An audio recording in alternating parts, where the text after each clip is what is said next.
Everything has a history. Telling history stories preserves culture and passes on knowledge from generation to generation. Studying history helps us understand the complex forces of change that shape our lives today. History is the key to the present.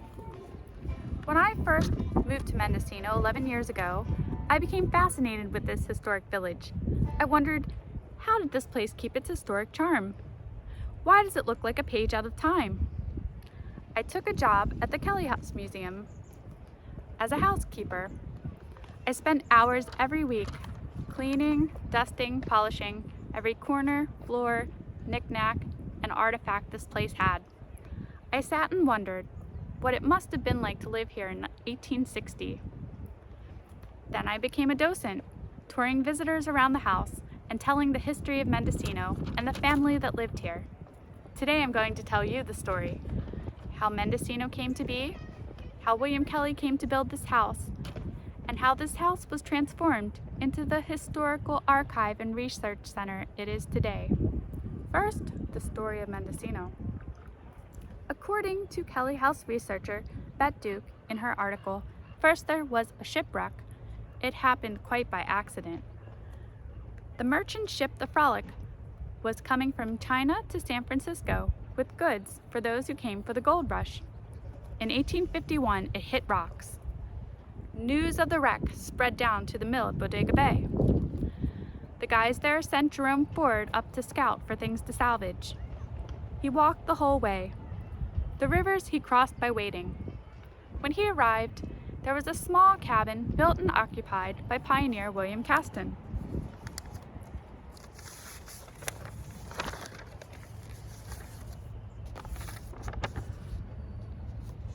Caston led Ford to the site of the wreck, which is where we now know as Point Cabrillo Lighthouse.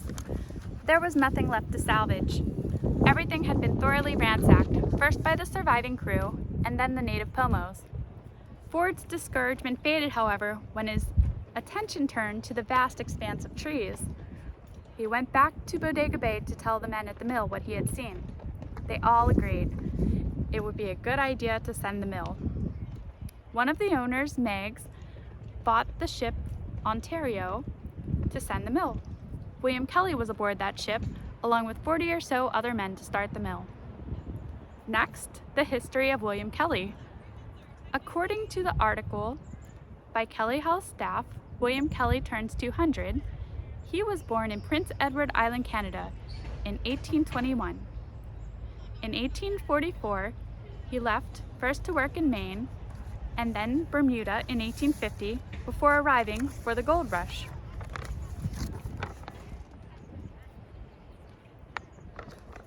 When he arrived to San Francisco, he saw the state of things there.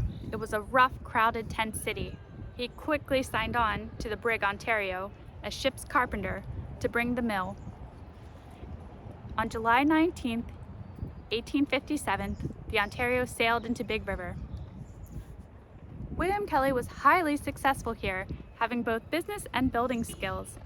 He built general merchandise stores, saloons, a roller skate rink, and a livery stable. He partnered with others to bring the first mill to Casper.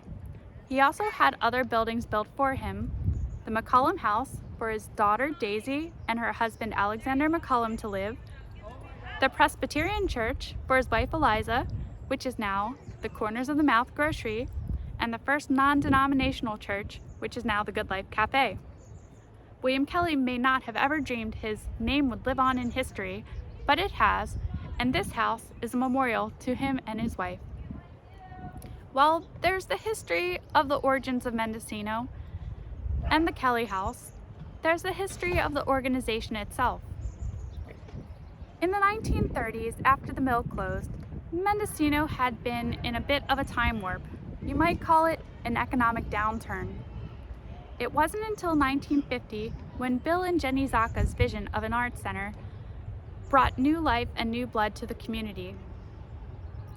In the article Baron Beth Stebbins, written by Kelly House researcher Ann Cooper, these two women arrived in Mendocino in 1969. Dorothy Bear was a retired accountant and Beth Stebbins, a retired librarian, both from Palm Springs. Bear was a fantastic photographer and soon became interested in the town's unique architecture. Both were so surprised no one had taken an interest in the unique history of the town. So they took the job themselves. They started to collect photographs and objects, interviewing old-timers, and set about to buy the Kelly House Museum. In 1875, they established the Mendocino Research Incorporated. Its mission to collect, preserve, and publish the history of Mendocino.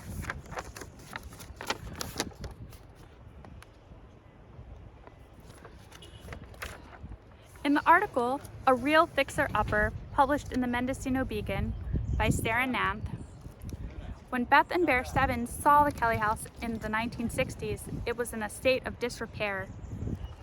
Completely dilapidated.